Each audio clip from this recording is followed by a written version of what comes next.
ಮಂಗಳೂರಿನ ಕುಡುಪು ಶ್ರೀ ಅನಂತ ಪದ್ಮನಾಭ ದೇವಸ್ಥಾನದಲ್ಲಿ ನವೀಕೃತ ಶಿಲಾಮಯ ಅಷ್ಟಕುಲ ನಾಗಮಂಟಪದಲ್ಲಿ ಇಂದು ಶ್ರೀ ವಾಸುಕಿ ನಾಗರಾಜ ದೇವರ ಪುನಃ ಪ್ರತಿಷ್ಠೆ, ಮಹಾಪಂಚಾಮೃತಾಭಿಷೇಕ, ಪರಿಕಲಶಾಭಿಷೇಕ ನಡೆಯಿತು. ಈ ಸಂದರ್ಭ ನಡೆದ ಸಭಾ ಕಾರ್ಯಕ್ರಮದಲ್ಲಿ ಕಾಸರಗೋಡು ಎಡನೀರು ಜಗದ್ಗುರು ಶಂಕರಾಚಾರ್ಯ ಸಂಸ್ಥಾನದ ಸಚ್ಚಿದಾನಂದ ಭಾರತಿ ಶ್ರೀಪಾದರು ಆಶೀರ್ವಚನ ನೀಡಿದರು. ಮಂಗಳೂರು ಲೋಕಸಭಾ ಸದಸ್ಯ ನಳಿನ್ ಕುಮಾರ್ ಕಟೀಲ್, ಶಾಸಕ ವೈ ಭರತ್ ಶೆಟ್ಟಿ, ಮಾಜಿ ಮೇಯರ್ ಶಶಿಧರ್ ಹೆಗಡೆ, ಮೇಯರ್ ಪ್ರೇಮಾನಂದ ಶೆಟ್ಟಿ, ಉಪಮೇಯರ್ ಸುಮಂಗಳ, ವಾಗ್ಮಿ ಕಶಿಕೋಡಿ ಸೂರ್ಯನಾರಾಯಣ್ ಭಟ್, ಬ್ಯಾಂಕ್ ಆಫ್ ಬರೋಡಾದ ಆಡಳಿತ ನಿರ್ದೇಶಕಿ ಗಾಯತ್ರಿ, ಕಾರ್ಪೊರೇಟರ್ ಸಂಗೀತ, ಮಾಜಿ ಮೇಯರ್ ಭಾಸ್ಕರ್ ಮೊಯ್ಲಿ ಮೊದಲಾದವರು ಉಪಸ್ಥಿತರಿದ್ದರು.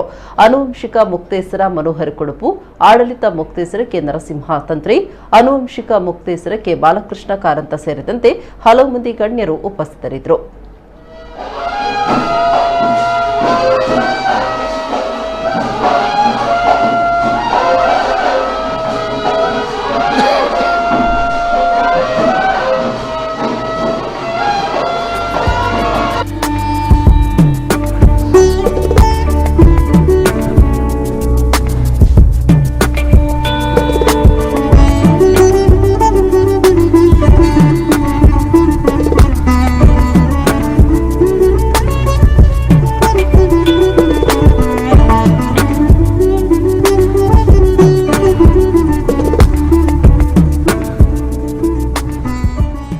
ಜನವರಿ ತಿಂಗಳಿನಲ್ಲಿ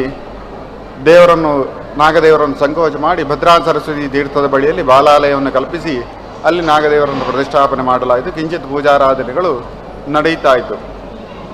ಅನ್ಯಾನ್ಯ ಕಾರಣಗಳಿಂದ ಸ್ವಲ್ಪ ವಿಳಂಬವಾದರೂ ಇವತ್ತಿನ ದಿವಸದಲ್ಲಿ ಸಂಪೂರ್ಣ ಶಿಲಾಮಯವಾಗಿ ಅದೇ ರೀತಿ ಮರದ ಮೇಲ್ಛಾವಣಿ ಇದ್ದುಕೊಂಡು ಅದಕ್ಕೆ ತಾಮ್ರ ಹೊದಿಕೆಯೊಂದಿಗೆ ನಾಗಾಲಯ ನಿರ್ಮಾಣ ಆಗಿದೆ. ಈ ಸಲದ ಜೀರ್ಣೋದ್ಧಾರದಲ್ಲಿ ಯಾವುದೇ ರೀತಿಯಾದಂತಹ ಪ್ರಕೃತಿ ನಾಶವನ್ನು ನಾವು ಈ ಕ್ಷೇತ್ರದಲ್ಲಿ ನಡೆಸಲಾಗಲಿಲ್ಲ. ಹುತ್ತದ ಬಳಿಯಲ್ಲಿ ತಾನಾಗಿ ಹುಟ್ಟಿ ಬಂದಂತಹ ಒಂದು ಅಶ್ವತ್ಥ ಮರವನ್ನು ಅದೇ ರೀತಿ ಸಂರಕ್ಷಿಸಲಾಗಿದೆ. ಬೇರೆ ಮರಗಳನ್ನು ಸಹ ಉಳಿಸಿಕೊಳ್ಳಲಾಗಿದೆ. ನಾಗದೇವರು ಪ್ರಕೃತಿಯ ದೇವರು, ಹಾಗಾಗಿ ಪ್ರಕೃತಿಯನ್ನು ಸಂರಕ್ಷಣೆ ಮಾಡುವುದು ನಾಗದೇವರನ್ನು ಆರಾಧನೆ ಮಾಡಿದಷ್ಟೇ ಮುಖ್ಯ. ಆದ ಕಾರಣ ಅದನ್ನು ಗಮನದಲ್ಲಿಟ್ಟುಕೊಂಡು ಕ್ಷೇತ್ರದ ನಾಗಾಲಯದ ನವೀಕರಣ ಕೆಲಸ ಅನೇಕ ದಾನಿಗಳ ಸಹಕಾರದೊಂದಿಗೆ ಇವತ್ತು ಸಂಪನ್ನಗೊಂಡಿದೆ. ಇವತ್ತು ಕ್ಷೇತ್ರದ ತಂತ್ರವೇರಿಯರ ಧಾರ್ಮಿಕ ಮಾರ್ಗದರ್ಶನದಲ್ಲಿ ಮತ್ತು ಇದರ ಆಡಳಿತ ವರ್ಗದವರ ಇನ್ನಿತರ ಅಭಿವೃದ್ಧಿ ಕಾರ್ಯಗಳಿಂದಾಗಿ ಈ ದೇವಸ್ಥಾನ ಈ ನೆಲೆಯನ್ನು ಕಂಡುಕೊಳ್ತಾ ಇದೆ. ಇದಕ್ಕಾಗಿ ಪ್ರತ್ಯೇಕವಾಗಿ ಕ್ಷೇತ್ರದ ತಂತ್ರಿಗಳಾದ ಶ್ರೀ ನರಸಿಂಹ ತಂತ್ರಿಯವರನ್ನು ಮತ್ತು ಅವರ ಸುಪುತ್ರರನ್ನು, ಇದಕ್ಕೆ ಸಂಬಂಧಪಟ್ಟ ಇತರ ಸಮಿತಿಯ ಆಡಳಿತ ಸಮಿತಿಯ ಇತರ ಎಲ್ಲ ಪದಾಧಿಕಾರಿಗಳನ್ನು, ಇದರ ಕಾರ್ಯನಿರ್ವಹಣಾಧಿಕಾರಿಗಳನ್ನು ಈ ಸಂದರ್ಭದಲ್ಲಿ ವಿಶೇಷವಾಗಿ ಅಭಿನಂದಿಸ್ತಾ ಇದ್ದೇವೆ.